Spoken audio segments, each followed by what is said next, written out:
Hai adik-adik, kembali lagi dengan Kak Rina di online Lesson Awan. Apa kabar hari ini adik-adik? Semoga semuanya dalam keadaan sehat ya.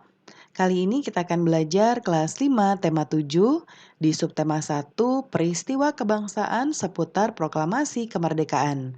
Di pembelajaran 5 kita akan belajar bahasa Indonesia, IPA dan SBDP di halaman 125 sampai dengan 138. Adik-adik, peristiwa heroik banyak terjadi di daerah setelah proklamasi kemerdekaan Indonesia. Para pejuang dengan gagah berani dan pantang menyerah berusaha mengusir Jepang dari Indonesia. Nah, adik-adik, ini ada SBDP dahulu ya pelajarannya. Nyanyikan lagu berikut dengan nada dan tempo yang sesuai. Nah, ini lagu Maju Tak Gentar ya. Maju tak gentar, membela yang benar. Nah, ini nanti ditunggu arahan dari Bapak Ibu Guru untuk menyanyikannya ya. Sekarang setelah bernyanyi, cari tahu jawaban dari pertanyaan berikut. Yang nomor 1, apa yang kamu rasakan saat menyanyikan lagu Maju Tak Gentar? Jelaskan. Ketika menyanyikan lagu Maju Tak Gentar, ini kita menjadi semangat ya adik-adik dan rasa cinta pada Indonesia semakin bertambah.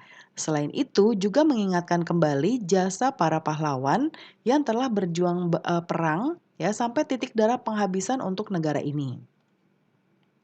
Lalu yang nomor 2, bagaimanakah nada dan tempo lagu Maju Tak Gentar? Jelaskan. Nadanya adalah do sama dengan bes, biramanya adalah 4/4, artinya tiap birama terdiri atas 4 ketukan. Tempo dimaksudkan untuk menyatakan irama cepat atau lambatnya sebuah lagu ya. Nah, tempo lagu Maju Tak Gentar adalah marsia atau seperti orang berbaris ya.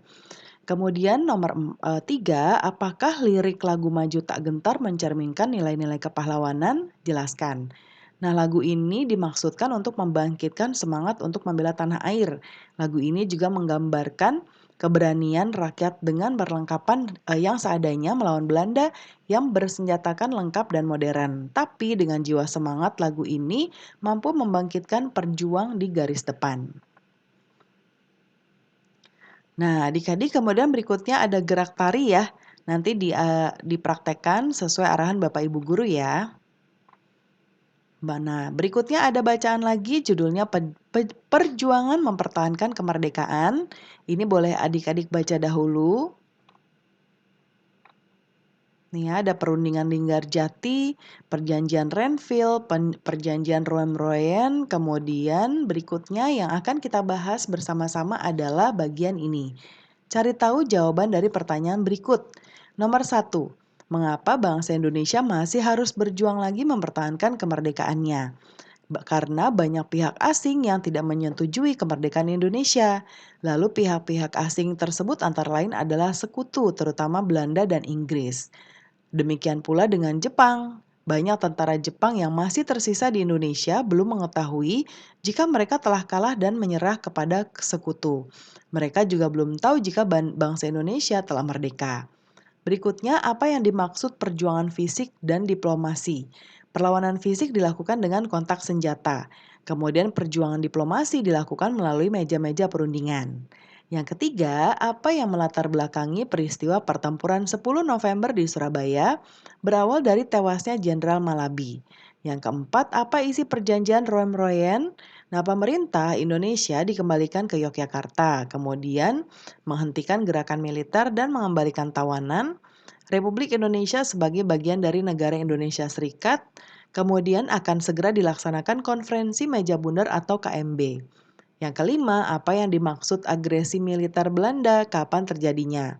Nah, serangan yang dilakukan oleh Belanda untuk merebut kemerdekaan Indonesia, agresi militer Belanda 1 pada tanggal 21 Juli 1947, agresi militer Belanda 2 pada tanggal 19 Desember 1948. Nah, berikutnya pahami bacaan yang tadi ya, lalu tuliskan informasi penting ke dalam kolom berikut ini. Nah, Karina sudah buat di sebelah kanan.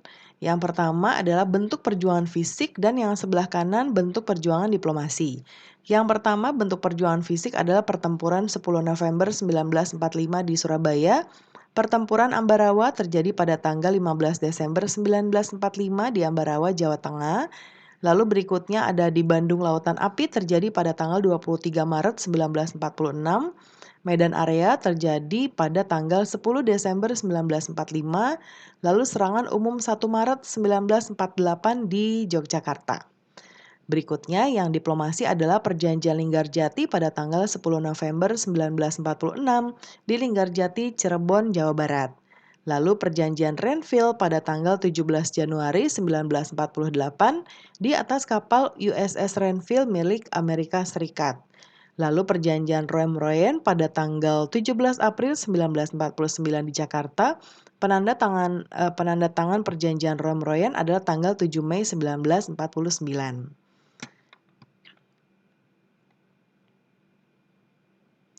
Nah, yang berikutnya, ini masih ada bacaan sedikit ya adik-adik ya. Boleh dibaca kembali. Kemudian sekarang kita akan melakukan percobaan ya, yaitu ada kompor spiritus, panci tertutup, dudukan pembakar, dan air secukupnya. Jadi nanti kita akan menuangkan air ke dalam panci, lalu siapkan kompor spiritus, dudukan kemudian dinyalakan. Kemudian panaskan air dalam panci tanpa tutup ya di atas kompor spiritus. Beri tanda tinggi permukaan air pada dinding pancinya. Lalu tunggu beberapa saat sampai terlihat ada sesuatu yang keluar dari permukaan air bergerak melayang ke udara. Setelah beberapa saat, tutuplah panci rapat-rapat, lalu bukalah tutup panci dengan hati-hati. Lihatlah dan perhatikan sesuatu yang terdapat pada tutup panci. Lalu panaskan air dalam panci tanpa tutup lagi, kemudian bandingkan jumlah air dalam panci dengan jumlah air pada waktu awal sebelum dipanaskan. Ya, dilihat dari tanda tinggi permukaan pada dinding panci. Sekarang ceritakan pengalamanmu dalam bekerja sama saat melakukan percobaan. Nah, kita lihat sebelah kanan ya. Yang pertama, ketika kamu menuangkan air ke dalam panci, benda berwujud apakah air itu? Air berwujud benda cair. Yang kedua, bagaimanakah suhu air sebelum dipanaskan dengan kompor spiritus? Nah, suhunya rendah atau dingin. Yang ketiga, apa yang sedang terjadi pada saat air dalam panci itu diletakkan di atas kompor spiritus? Suhu air akan naik atau bertambah panas. Yang keempat, setelah beberapa saat di atas kompor spiritus, apakah yang tampak keluar dari permukaan air dalam panci? Berwujud apakah benda itu? Nah, yang tampak adalah uap air ya, uap berwujud benda gas. Yang kelima, setelah ditutup dengan tutup kering, kemudian tutup dibuka, apa yang tampak pada permukaan tutup itu? Nah, tetes air yang menempel di tutup panci. Lalu yang keenam, dari manakah asal air yang ada di tutup panci itu? Air pada tutup panci berasal dari air yang menguap. Lalu nomor 7, setelah air dipanaskan beberapa saat, bertambah atau berkurangkah air dalam panci? Jika berkurang, kemanakah air itu hilang? Nah, air dalam panci menjadi berkurang ya. Mereka hilang karena sebagian airnya menguap tadi ya. Lalu kesimpulannya, yaitu kegiatan yang telah kamu lakukan menunjukkan dengan penguapan air akan merubah wujud menjadi uap.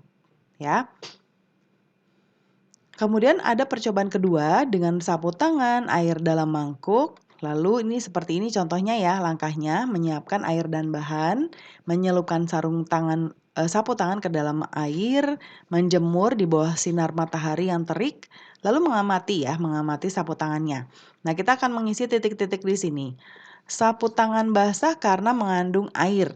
Ya, nih isinya Kak Rina buat di sini. Ya, karena air. Kemudian saat dijemur, air pada sapu tangan mengalami perubahan wujud menjadi uap air. Nah, ini yang titik-titiknya Karina garis bawahi. Uap air bergerak ke udara yang suhunya lebih rendah. Kemudian setelah semua air berubah menjadi uap, sapu tangan kering. Percobaan ini membuktikan pada penguapan terjadi perubahan wujud benda dari benda cair menjadi benda gas. Nah, adik-adik, pembelajaran kita sudah selesai ya. Terima kasih sudah menonton sampai akhir. Semoga pembelajaran kita kali ini bisa bermanfaat ya. Mohon dimaafkan apabila ada kesalahan dalam perkataan maupun dalam materi yang diberikan. Sampai jumpa di pembelajaran berikutnya.